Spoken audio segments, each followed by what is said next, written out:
thank you all for taking the time to meet with me today to learn about ActiveDEMAND. Today's presentation, I'm going to talk about one of the more powerful aspects of ActiveDEMAND, which is the ActiveDEMAND workflow engine.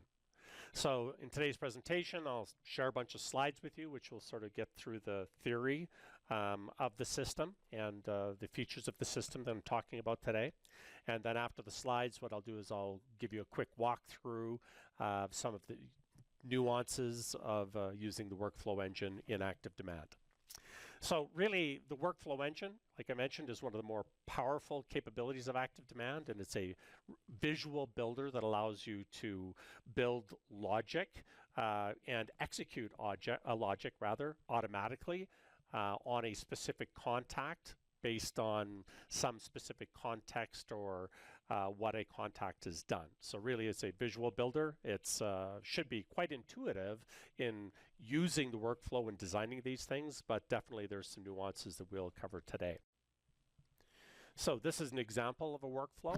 The workflow consists of a canvas where you design the workflow and individual workflow steps and wires that connect the different steps. And there are fundamentally 3 step types. One is a starting step, and I'll talk about this in the next couple of slides. Another step type is a decision. And finally, the 3rd step type is an action. Now, really, there's the wires, the canvas, the different step types, and I'll go through each of these individually. So, starting steps.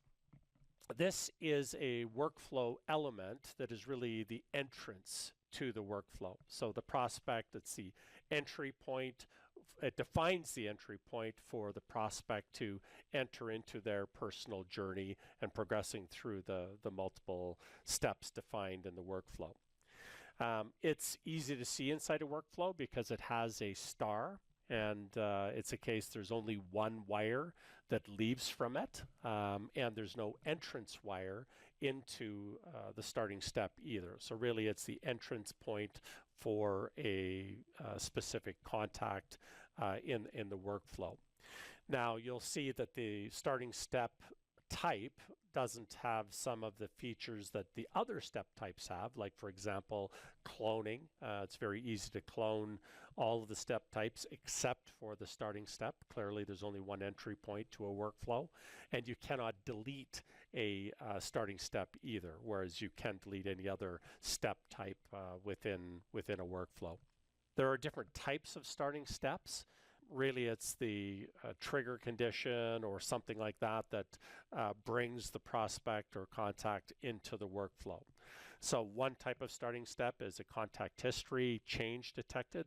Another one is the actual contact changed. And the 3rd type is a user trigger starting step. And I'll go through each of these individually. So the first type, and this is absolutely the most common entry point for a workflow, and it is the contact history detected starting step. And if you've looked in ActiveDEMAND, any contact, there's a contact timeline, and the elements on the timeline are known as history elements. And really, whenever a prospect does something or engages with something, and there's a long list of history types, and you can look at a filter on a contact timeline to see the whole list of types. But really, anytime something appears on a contact timeline, it is really the concept of a contact history being created for that contact. And so like I say, whether they're filling out forms or following on Twitter, clicking links, visiting the website, there's lots of different contact history types. And so this starting step is definitely the most common. And the widget icon looks like this, and if you look closely you can see the 1 symbol, which we designate as some type of a signal detected, and you can sort of see here this little timeline on the icon as well. And so you'll see different types of icons because we do have specialty versions designed in the platform, like for example form submit.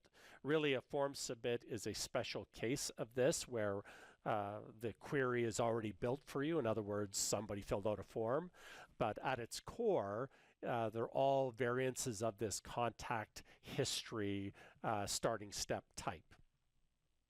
Now, it's very important where if you're just using the generic query version, which looks like this, always be cognizant of the fact that we are querying a contact history. So my recommendation here is explicitly state the history type that you're filtering on. Because if you do something like in this query, which is possible, email address exists. Really what that says is any contact history of any type that a prospect does, and if they have an email address, they're going to enter into this workflow. So definitely be careful on the queries, and there's other videos that talk about the queries, but definitely this specific entrance type or entrance step type is viewing or waiting for a contact history to be detected. And once that happens, this workflow starting step looks at the query and sees if it matches and then progresses. Now, the second type of entrance step is a contact changed. So there's really two types of data in ActiveDEMAND. One is the transactional data, which shows up on the timeline, which I just talked about. The second type of data in ActiveDEMAND is metadata. And really this is descriptive data. And so there's standard fields on contacts and organizations, and there are custom fields on contacts and organizations in ActiveDEMAND. Now, there's no history tracked when a metadata change happens. So, for example, if you change, like there's a custom field that says, you know, favorite color, and their favorite color is red. No, it's green. I was a mistake. It was green. We don't track on the timeline changes to the contacts as history elements. So to view or monitor changes on the metadata, we have a entrance type which is called contact changed. And basically what you do is you create a query that's looking at a filter on contacts that match some specific metadata query. And basically what happens is once this query is defined, that query is executed on the database every 10 minutes. So it goes and pulls the database. Anybody that matches the query in the starting step will be pulled into this specific workflow. And this is what the icon looks like, and basically it's showing that some contact has been edited and saved. And then once we detect this, again, that brings the person into the workflow. And the third type of starting step is the user drip. And really, this type of entrance condition is manual entry, so to speak, as somebody has been pushed into the workflow by some workflow action or some user action or something like that. It's really, there is no query, it's just a bucket, and basically what happens is somehow that person has been pushed into this workflow. So for example, you know, I could go directly to a contact and click the, you know, add to drip campaign button on the contact profile. I could as well go to the all contact screen, filter a whole bunch of contacts, bulk edit them, and then click add to drip. And the drip campaigns that will show up are the ones that are of the type with starting step as user drip. And finally, there's also a workflow step that is called, as you see, workflow add to drip, which looks something like this, but really it's, let's say at the end of one workflow or one campaign or drip campaign, you want to manually push them into a specific drip campaign of the type user drip. Again, there is a workflow action to add people that again, match some criteria before there is a workflow element that is add to drip. So that's how we get people into the workflow. Now I'm going to talk about decisions. And this is a step type that allows us to change direction based on some specific criteria within a workflow. So really, there is the widget, the element, the decision widget. It's got an input. In other words, we're coming to a decision from some other workflow element, and then leaving it, there's a green wire with a checkbox, which we call the true path. In other words, this is the direction somebody takes if the query in the decision is true. And the second wire that comes out of it is the false path. And really, when you're building your workflows, you'll drag and drop a decision onto the canvas, and the first wire that you drag from it will be the green wire. The second wire you drag from it will be the false wire. And based on the type of decision, the false path varies on how it is actually executed, and I'll explain that. So it's really, there's three types of decisions that you can use. One is the basic decision, which I'll talk about, decision with a wait, and the final is wait for next. And I'll go through each of these decisions. So the first one I'm going to talk about is the basic decision. Now, this step type, notice there's a little bubble here, and this allows you to clone or delete specific steps, which is something you cannot do with a starting step, like I mentioned. But the basic decision is, again, there's an input wire, there's a query that you basically build the query, then the query, if it's true for that specific contact at this time, when they hit this decision, this is the path that is followed. Now, the query that shows up here, if at this specific time that the prospect hits this workflow element, if it's false at this time, this is the path that the contact will follow.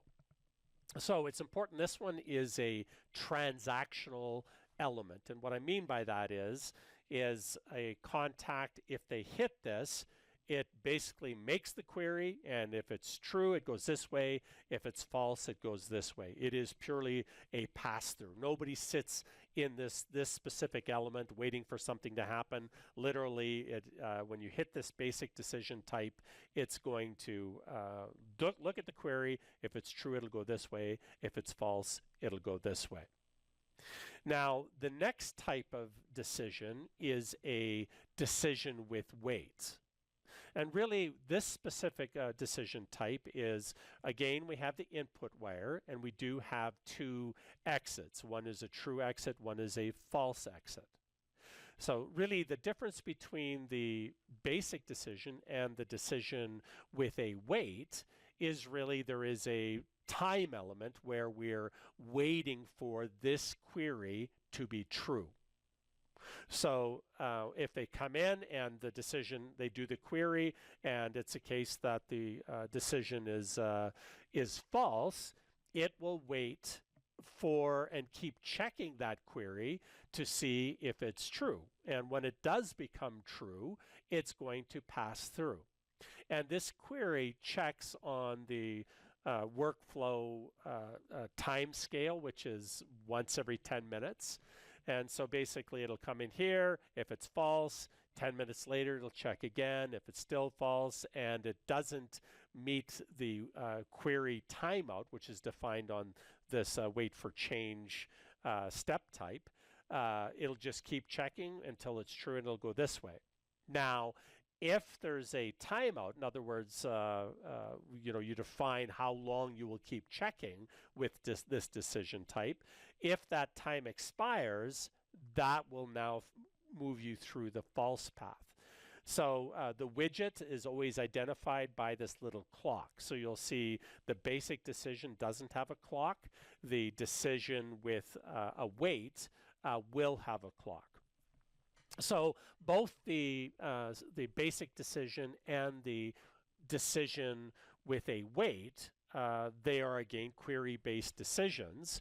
And there's also special cases of these where we make it easy for you, and we've built the query for you, like, for example, email open, email link click. There is 2 versions of these. One of the versions is without a wait. The second is the version is with a wait. So if it doesn't have a wait, it's transactional. In other words, if you're using the email open decision type, there will be a little envelope here with no time, and it is transactional in nature. In other words, it'll hit it if they've opened it. When this query is made, it'll go this way. If it's false, when this decision is hit, it's going to go this way. So really, we typically use the wait for change if we are want to give the prospect time to do something that enables them to match this query.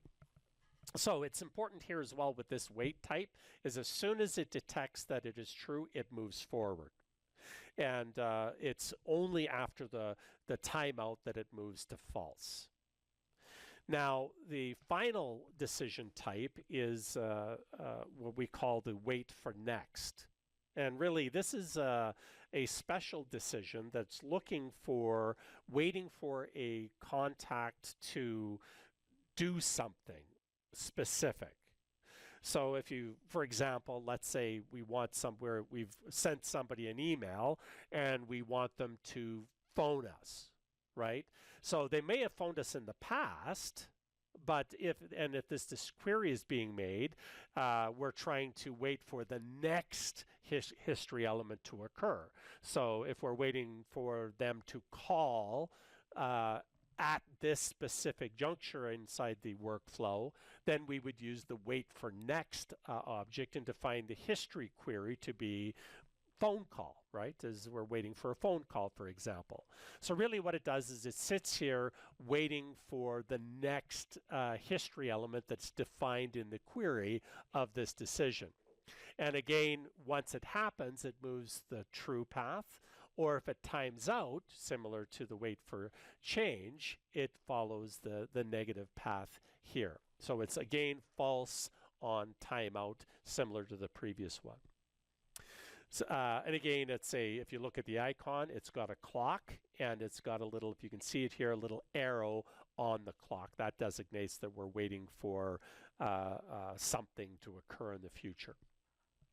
Now, there's lots of different decision types, but really there's just the 3 that I described, which is the wait for next, and the basic query rather, the wait for change, and then the wait for next. It's these 3 elements here.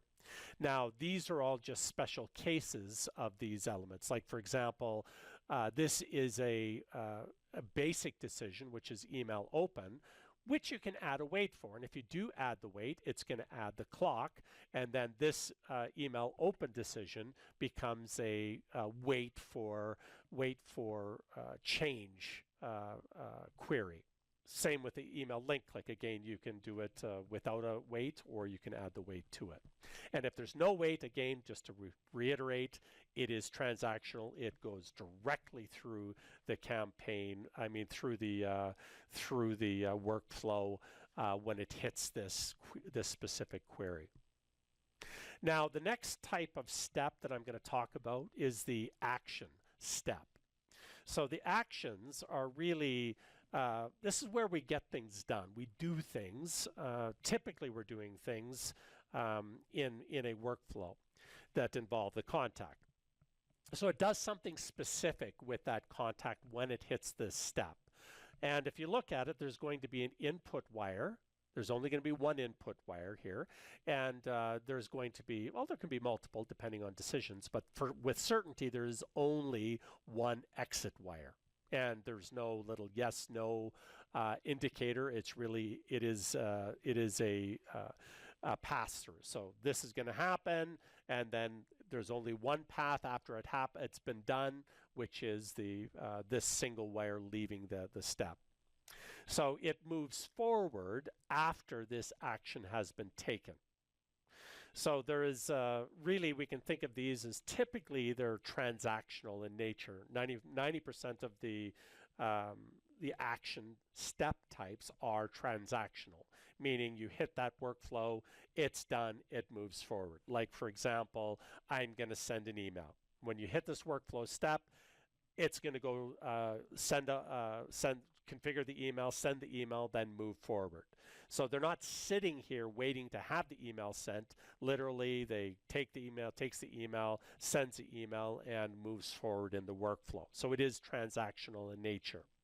The one exception to that is there's a special type of action that we call the wait action. And it sounds a little bit odd that there's a action that's called wait, but really it is an action. You enter it, and then once it's done, it moves forward. But with the wait, it's actually the case that the prospect stays at that action, waiting for the specific configured time to occur, which is the action we're taking on the contact. And then once that time has elapsed, they move forward. Now, something to note about wait action types is that in the workflow, people will bunch up in this wait and collect in this wait, and they're typically sitting around in a wait state. That's usually what contacts are doing in a workflow, is they're usually sitting around waiting for some specific time or something to occur in the middle of a workflow. Now, if you're editing the workflow and you delete a wait and it has contacts currently at that wait state, they all drop out of the campaign when you delete it. So it's important to note that. So there's lots of action types. Like there is, and really depending on the integration, this type of stuff, you'll see there are so many types of actions that could be taken within a workflow. And here's a subset of the total amount, but there is definitely a large list of actions that you can execute from within a workflow.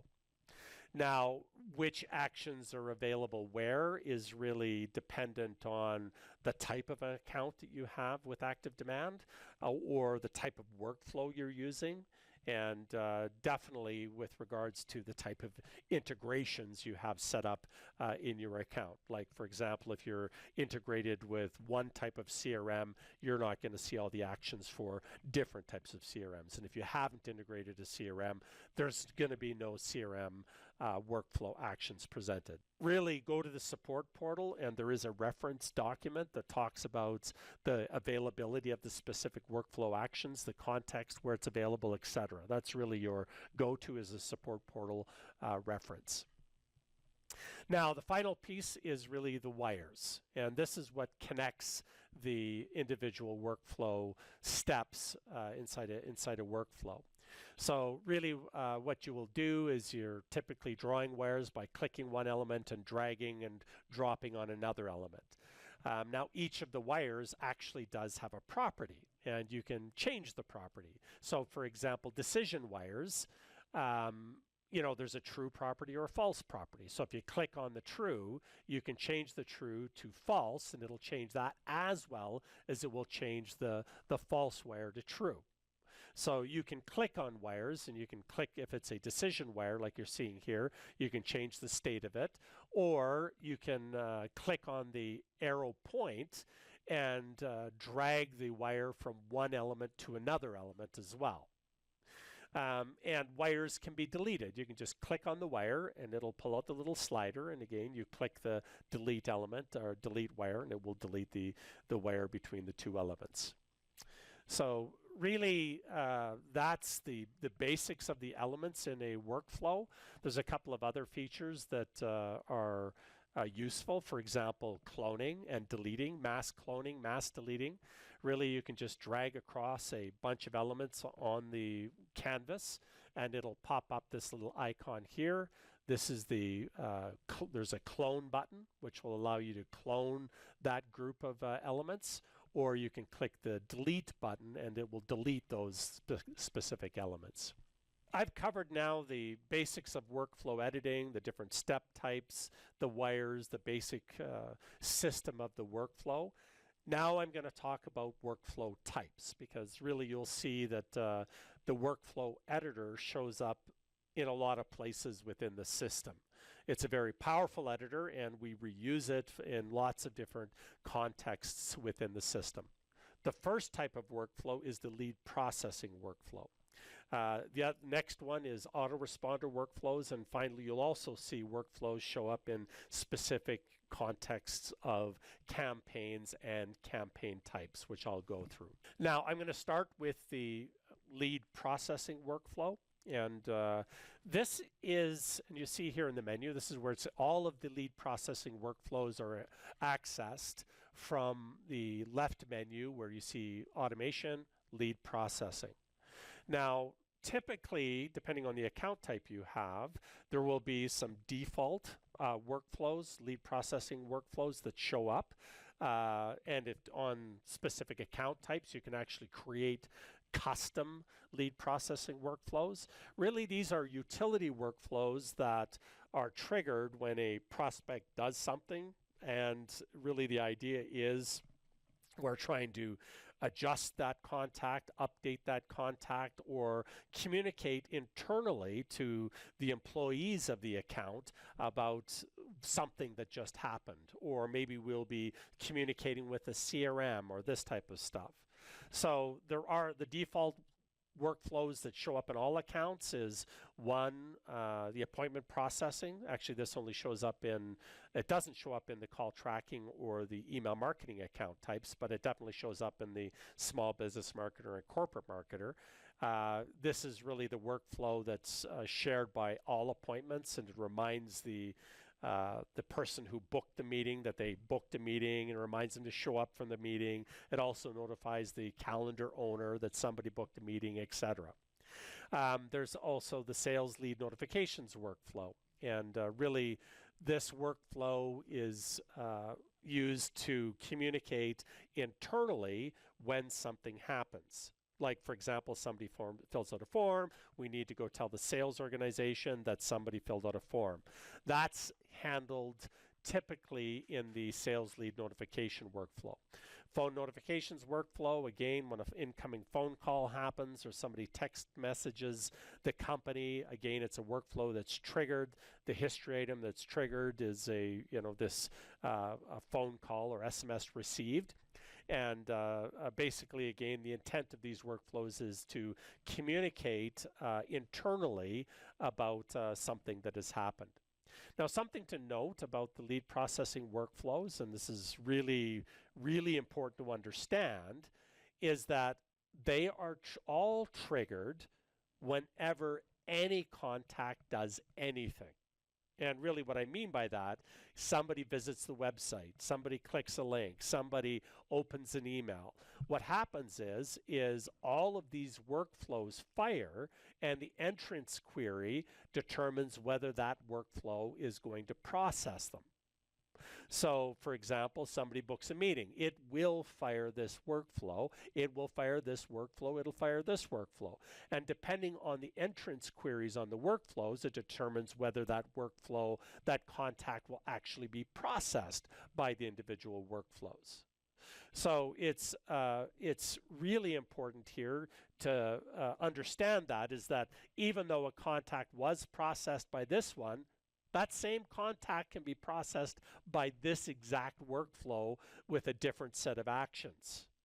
And there's use cases where we'll want to do that, but note that the entrance into a specific workflow, it's not mutually exclusive. Somebody can enter one and enter the second one and enter the third one. So you have to be really careful on how you use these workflows. Now, the corporate marketer package has the ability to create custom workflows. And this is really useful, especially as your sales team gets larger or you're trying to do specific actions based on what contacts have been doing, moving them through different classifications, this type of stuff. So there are some use cases where a custom workflow is really nice. Now, it's important to note here that the lead processing workflows, there is no reporting on these workflows. They are purely utility workflows. And what I mean by no reporting, there's no email link clicks, no email opens. all of this happens on the timelines of the prospects that are being processed in these workflows, but they are purely utility workflows. In other words, you can't go in and look at attribution reporting or basic participation reporting. Really, it is just for their utility workflows. There is no reporting associated with processing in these utility workflows. Now, the next type of workflow is the autoresponder. Now, every time you create a form in our system, typically you're going to want to communicate with the prospect something to do with their form fill. So, if they fill out a form, you might want to send an email saying, hey, thanks for filling out a form, and, we'll get back to you, or whatever. At the end of the day is the base use case of every form fill is that we want to send some type of a communication to the prospect when that form is filled out. So you can access the autoresponders directly in the form editor on the autoresponder tab. So when I create a form, it will create an autoresponder, and you can configure this workflow directly in the form. All autoresponders that are created as a result of form creation will show up in the autoresponders table. So there's a shortcut that enables you to go edit a bunch of autoresponders. You cannot delete an autoresponder workflow. And why is that it's intrinsic to the actual form that it's tied to. So really it's a utility workflow that's really in the place. It's been put in place to make it quick and easy for you to build out a response to a form. Now, it's important to note, though, is that again, this is a utility workflow, therefore there is no reporting, right? It's really just sending an email to a prospect. It is a workflow. You can take actions and decisions, etc. But I strongly recommend that you do not do any real work in an autoresponder. Why? Well, there's no reporting. Now, if you've done work in the autoresponder, there is an option in the editor to convert it to a drip campaign. And why would you do that? Well, that's the next workflow type that I'm going to talk about. And really with the campaigns and the campaign workflows, there is a ton of reporting. That's where really we're doing the heavy lifting. So really point is it's a simple workflow editor. It allows you to do decisions, but my recommendation is do not do any real work with an autoresponder. Now, the final place you'll see the workflows is in campaigns. So there's really two types of, there's two campaign container types in our system. One is the calendar campaign type, and the other, the first one is, so there's really two campaign container types. One is the calendar campaign container. The second is the workflow-based campaign container. So, of course, the workflow-based campaign containers, which are the drip campaigns, well, they're workflows, right? So it's a case that clearly the workflow engine is going to be used within the drip campaign container type. Now, there are special cases of the calendar campaigns where there are workflows that are used in the calendar campaign. And this is only in the corporate marketer, and that is done in the event campaign container type and as well in the generic campaign container type. And really there are two types of workflow use cases in the corporate marketer. One is the event reminder workflows, which is basically a set of workflows in a calendar campaign that do post-processing of contacts based on something that they've done within that event campaign. And the other type of workflow is the scheduled workflow. In other words, the starting step is really a wait for a specific time, and then at that date and time, that workflow, that prospect proceeds through that workflow.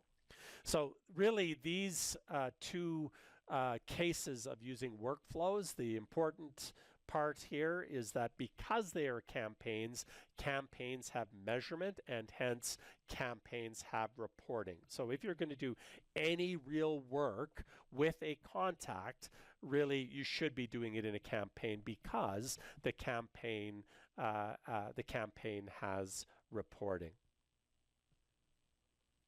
Now I'm going to talk about some base concepts that apply to all workflows. And really, there's just some things you need to consider when using the workflow engine and using workflows.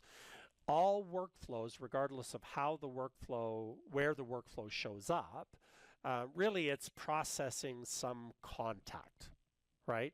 So the two things that a workflow always has, it'll always have a contact and some specific context. So what I mean by the context is, for example, what brought the person into the workflow is the context that is carried throughout that workflow.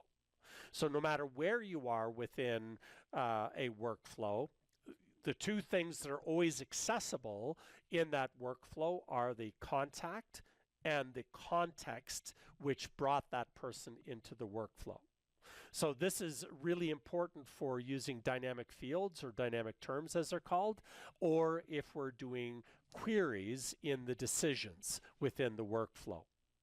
So if I talk about dynamic terms with context, for example, in an action, let's say I'm sending an email. So if somebody fills out a form and the starting step in the workflow is that form submit, throughout that workflow we have the context of the work. So throughout the entire workflow we have the context of that initial form fill. That's the session that was with the form fill, what they filled out on the form, what page that form was on. There's all kinds of elements that are associated with that contact history that triggered this specific workflow. So if we look at, for example, dynamic terms. So the dynamic terms, there's the standard global terms, and which are the standard fields and the custom fields. There's a contact that's always accessible throughout the workflow. So I can use these dynamic terms directly in an email. Now, if the context of the workflow was, for example, a form submit, I now have all of the dynamic terms associated with that form fill that are now accessible within email. So for example, submitted form values, field value pairs, all of this type of the session, all of this stuff that's associated with the context of the workflow for that contact. That's anywhere. So at the beginning of the workflow, halfway through the workflow, 15 steps into the workflow, through that entire journey, you always have access to the context that started this prospect through the journey. Now, the second part of the workflow context that we'll be using is the query, right? So again, the context is available to us throughout the entire workflow. So one use case is using queries to check that context. So on decisions within a workflow, you will often see this query context. And this is it's something that we put in place to simplify the query building. Why? Is that, well, if you think about it, we have transactional data and metadata. Transactional data, that's anything the prospect has done through the entire history of that prospect's life cycle up until the point of this specific decision. So for example, there's lots of things a prospect can do and will do repeatedly, like click a link. They'll click many links in their life cycle. They might fill out a whole bunch of forms, download all kinds of assets. Because it's transactional data, right? This data, we have to find some context to find the right specific history element that we're querying, right? So for example, workflow context, if we're looking at a specific, did they open an email, did they click a link, Did they do it as a result of something that can be directly tied to this campaign? And what I mean by that is every action that happens in a workflow is like email, send an email, or SMS somebody. The link is encoded with the workflow ID. So if we can associate with the specific history item that has the workflow ID tied to it, we can use the workflow context. So for example, did they open an email? That was sent in this workflow. That's workflow context. Now, there's also a campaign context, because really it isn't just what happens in the workflow that is associated with this campaign. You can have track links, a bunch of other stuff that associates a contact, I should say this campaign to the contact. So you can change it to say, you know, did they fill out a form as a result of something that had the campaign ID associated with it. So for example, the tracked link on a Google ad. If they click the Google ad, as has the campaign context, and then they fill out the form, even though they filled out the form not as a result of sending an email, but they did it as a result, again, campaign context. We can use this context that really says, do we have a campaign history item, campaign associated with a specific history item that we're querying? And finally, global. And really this is asking, did it ever happen, right? Did they ever fill out a form, regardless of how they did it? Now, it's important to note, and I mentioned it earlier in this presentation, that metadata, there is no history associated with metadata changes. So if you change their first name or their communication preferences or their favorite color, there is no history associated with it. So really, if we're just doing pure decisions based on global metadata, the context always has to be global. So you choose the global here. And there's a whole video on queries, but really the important part here is that I'm mentioning is that throughout the campaign, throughout the workflow, the contact is accessible, as well as the context of what brought this person into the workflow. So, best practices. Now, it's a powerful engine, right? And it's probably one of the most powerful pieces that ActiveDEMAND has is this workflow editor. Now, it's important to keep it simple, right? I would say one of the most important things here is start small. Don't build a massive workflow, hit go, and then start trying to figure out if it works. Really start slow and layer the workflow as you progress, right? You don't start with something like this. Start really basic. Get a feeling for what this workflow is trying to do, and test, right? So it's easier to test with a simple workflow and then slowly layer on the complexity. Again, I'm going to echo this again, is that autoresponders and utility workflows, there are no reporting. So if we're talking about real work, typically you do the real work in a campaign, because the campaign has reporting. And some people may be tempted to, for example, do communicate internally, this type of stuff in autoresponders. Really, I highly can't stress this enough. Do not do any real work in an autoresponder. It's simple, easy, short, to the point. Communicate with the prospect in the autoresponder. And why? And it's really it comes to this here next best practice, which is related to both the lead processing workflows and the autoresponder workflows. If you're going to communicate internally about anything that's happened, do not do it in a campaign. Do not do it in an autoresponder. Do it in a lead processing workflow. Specifically, I would say do it in the lead processing workflow, which I should say the sales notification workflow, which I'll talk about in just a second. And why I'm saying that is, in our account at the time of recording this video, we literally have more than 600 autoresponders in our account. And we have more than 400 campaigns in our account. So if we're trying to find out, what happened with the contact and or what happened internally, how did we get this lead, etc. Going through 400 campaigns or 600 autoresponders, look, I have better things to do than doing that. Really keep it simple, focus it in the lead processing workflows. So again, another best practice about lead processing is try to keep all lead notifications in a single workflow.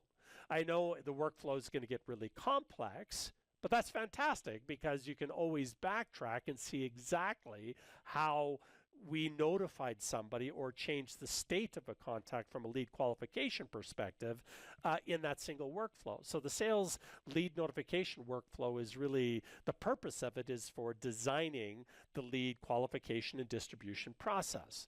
Now, with the corporate marketer, you have control over this. Small business marketer, you do not, but the corporate marketer, it's a very powerful feature.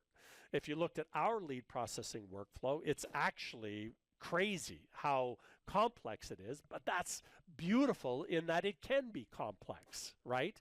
Is we have the ability to finely tune a lead processing and lead distribution workflow is the magic here. So another best practice here is to really storyboard. Workflows are great tools for storyboarding some type of a process or a campaign. So really, I typically, when I'm trying to do a drip campaign or think about some lead processing workflow or some funnel or something like that, I just start with a storyboard. I just open a drip campaign and just start drawing. Who cares about the content? Who cares about the queries? It's really just drag and drop, build out the story. And it's a great way to sort of visualize concepts, also to collaborate with some of the other folks in your organization about concepts. But yeah, it's really just throw it on a plate, throw it on a canvas, and see what it looks like. Another best practice related to this is make sure you name every single element in the workflow. Every step needs to have a unique name. And why is it makes your workflows much more readable, but two, when it comes to reporting and we're trying to understand what's been done, if you have 15 weights, they're all called weight, you never know which one a prospect is in, right? Or if you have 15 decisions all called decisions and somebody drops out of a campaign as a result of one of the decisions called decision, again, you're going to be swimming upstream without a paddle is the point. So now I'm just going to switch over and do a very quick demo to sort of show you some of the concepts with the workflow editor. So the first type of workflows I'm going to talk about are the lead processing workflows. These are the utility workflows that are used for communicating internally when prospects do stuff, post-processing prospects, reminding about appointments, this type of stuff. So the three workflows you typically see in your account by default are the sales notifications workflow, the phone notifications workflow, and if your account type supports appointment scheduling, there is an appointment processing workflow. So the most important here is actually this one, I argue, and really it's used for designing the lead qualification and distribution process. So if you have the corporate marketer account, you can edit this workflow and you can completely design what is the appropriate signal and context that signifies that a prospect, what they've done, makes them ready for sales engagement. So it's really for lead qualification and lead distribution. Typically, we're creating deals with the CRMs in this workflow. Now, if you have the corporate marketer as well, you can create other utility workflows. And all of them are based on some signal, or I should say some contact history created on a contact's timeline. They're all of the type new contact history detected. So all of these are special cases of this general query here. This one is really pre-filtered to if somebody filled out a form or registered for a webinar in this case, or added to a list, etc. So really the idea here is you create a specific utility workflow for post-processing prospects that have done something very specific. Again, these workflows, there is no reporting, so it's really about communicating or internally or post-processing prospects. Now, the next type of workflow I'm going to talk about are the autoresponders. So these, again, are intrinsically connected to specific forms. So when you create a form, every form will automatically have an autoresponder workflow associated with it. So in the form editor, you can edit this autoresponder workflow, and all of the autoresponders are exposed under this area here. And again, with this workflow type, you see the starting step. It's hard-coded to this specific form, and basically, it's a case that it's the whole intent here is to communicate with the prospect that they filled out the form. We recognize that the form was filled out, etc. Now, in the corporate marketer, you can go notify sales in this workflow, but again, never do any real work or internal communications in an autoresponder workflow. And if you did do some work in here and you want to really, you need to, things got out of hand and you need to convert it into a drip campaign, there is this option on the properties inside an autoresponder to convert this as a drip campaign. So basically it'll destroy this and turn it into a drip campaign, with the starting step being a form submit. Now, the next type of workflows are the campaign-specific workflows. And again, there's two campaign container types. One is the drip campaign, and again, you see here, this is where you get all the different starting steps, whether it's the contact changed, the user drip, or the contact history detected. There are a couple of specialty cases, again, of the contact history detected. But really, this defines the starting step of the drip campaign. And depending which of these you choose, there are some individual options in that type of campaign container type. Like, for example, if they're added to a list, there is an option. If they are removed from the list, do you pull them from the campaign? So each of these different starting steps does actually expose some different capabilities in the drip campaign. So if we look at this example, user drip, it's really the intent is to try to get somebody to book an appointment with the sales rep. So we add them to the user drip. It waits 2 days. We send them an email saying, hey, can you try to call you, pick a time on my appointment scheduler that's right for you. Then that email sent immediately. We go to a wait state, and really we're trying to get them to book a meeting, and if they book a meeting, it's going to automatically kick them out of this campaign if we define a goal as such. Now, if they don't book the meeting, we can say, hey, try to call me, right? Here's my phone number. And we can put in a decision step that is a wait to call me. Now, if they call, we'll assume what's done is what we needed to do, so they can just exit out of the campaign. But if they don't call, that's where this timeout happens, and then they follow through this path here. So this is an example of a user drip campaign, user drip starting step, and of course the workflow steps to process this prospect. Now I'll talk about the second campaign context where you'll see the workflow editor, and that is in the event campaign type, which is in the corporate marketer package. Really, the idea of the event campaign is it's a more complex campaign, because let's say we're trying to get somebody to register for a webinar or do some type of a sign-up thing where there is a bunch of post-processing that happens on specific dates and times. So there are two places you can see workflows executed in the event campaign type. One is at a specific date and time. So you can take and schedule a workflow to start with everybody in the campaign audience by dragging this workflow action to be started at this specific date and time. So this is the only place you're going to actually see a starting step that is a actual wait for a specific date and time.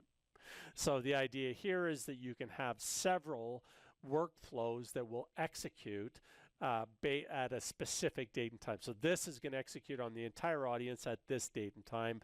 This workflow is going to execute with the entire audience at this date and time. It's a bit of an esoteric use case, but really it's scheduled workflows. Now, there is another place you'll see in the event campaign, which are really reminder workflows or post-processing workflows. So for an example, in a webinar, we might have multiple sessions for that webinar. Now, we'll offer multiple sessions or multiple start times, but really the reminders to get somebody to actually attend the webinar, it's all relative to the specific session that they signed up for. So what we've done is abstracted the reminders into a post-processing workflow that is still part of the calendar campaign. So if we look at this workflow, you'll see here that basically it starts when somebody registers for a webinar. So when they register for the webinar, we just wait for the time that they registered for to remind them, and we're reminding them about the webinar.